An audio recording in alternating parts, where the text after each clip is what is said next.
Welcome back to the Sound Shack.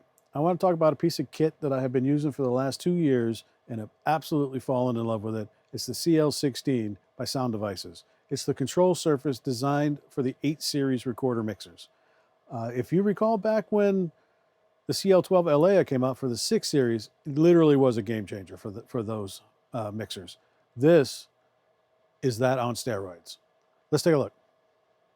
The first thing you fall in love with is the gains and the mute functions on the individual channels that are right there on the desktop.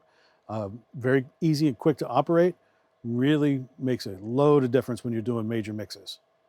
The same mute functions operate on your outputs as well. I have the Scorpio hooked up, so we have 10 aux outs. A simple menu push of any, it turns blue, and that out is muted. And that's very handy if you're feeding Video Village or a live streaming event where you actually want to be able to quickly and easily open or close the sound flow.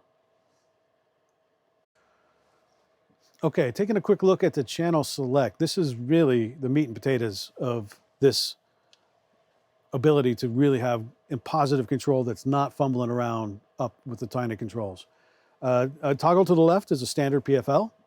Toggle to the right, and it brings up your channel select, which is all the business of the channel. And I'm using the channel that I'm talking on right now, so you'll hear some stuff shift around a little bit. But your bottom row is all your EQs. Here's the lows, here's the mids, here's the highs. Now, and if you select EQ up on top, you'll get the actual readout, and then you can watch as you sweep and do whatever it is you want to do with the EQ. And now there's a lot of things that are really incredible that you can do at this moment. For example, if you're in an auto mix situation, this purple knob indicates right here, and if you look up, it's an auto mix. This is in the auto mix. Now, let's say, for example, I get a little too closer to the portable heater, and you don't really want that background noise to be mixed in with the other wires that are all clean.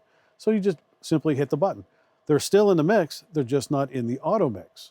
And then next to it is your EQ, pre, post, whatever you want. You can sweep it around, off, pre, and post.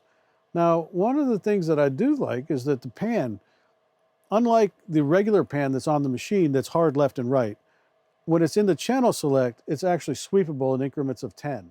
You can pan left and right in increments of 10.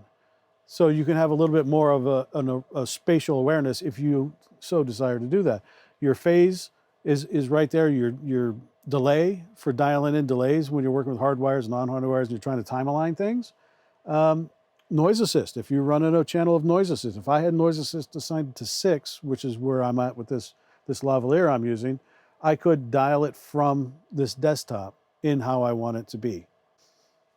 Now, over on the master section, you'll notice you have the 3 toggle switches just like you have on any of the 8 series mixers. And these do exactly the same thing. You bring up tone, whatever your assigned switches are, they're the same down here. They function identical as to on the machine. Your work surface is no longer up here.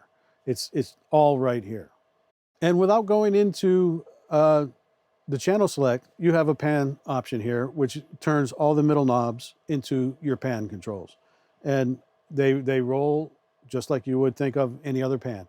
But the little quick tip is, if you just press it in the center, it snaps back to the center. So you can return quickly to both up, straight up. Another power button on the side of the CL16 is the delay. You hit the delay, it illuminates. Now your center buttons are your delay and phase. Now you can see that the phase is flipped on channel 9. You just push the button and it flips the phase one way or the other. Turning the knob adds or removes delay. And it's very quick and simple, and you can see it happening. Again, you push to flip the phase, you turn the knob to add or remove delay. So first up, I want to give you a shortcut for the high pass filter for each channel. You simply push bank and pan, and your top row of knobs become sweepable 10 hertz to 320 hertz for your high pass filter, and the middle knob becomes your on engage, disengage. And when you depress it, you'll see an actual visual image of what your EQ picture looks like. And as you move along, you can actually compare that with each channel you have and see the differences in how you have each channel EQ'd. And as always, the meter button returns you to home. Now, another example of how you use the CL16 for your EQ quickly to adjust and see things is bank arm, bank bus, bank delay. In respective order, that brings up your low frequencies, your mids, and your highs. And each one's the same. It gives you your sweepable, the top knob becomes your sweepable. You depress it and you can set your Q factor for that set of frequencies, and your middle knob is the boost cut. And it's the same thing for the lows, mids, and highs. Well, I hope you've enjoyed this brief overview of the CL16 and how it flows with the 8 Series Sound Devices recorders. Appreciate you stopping by the Sound Shack. Feel free to leave comments, questions down below, and I try to answer everything I can. And until next time, cheers.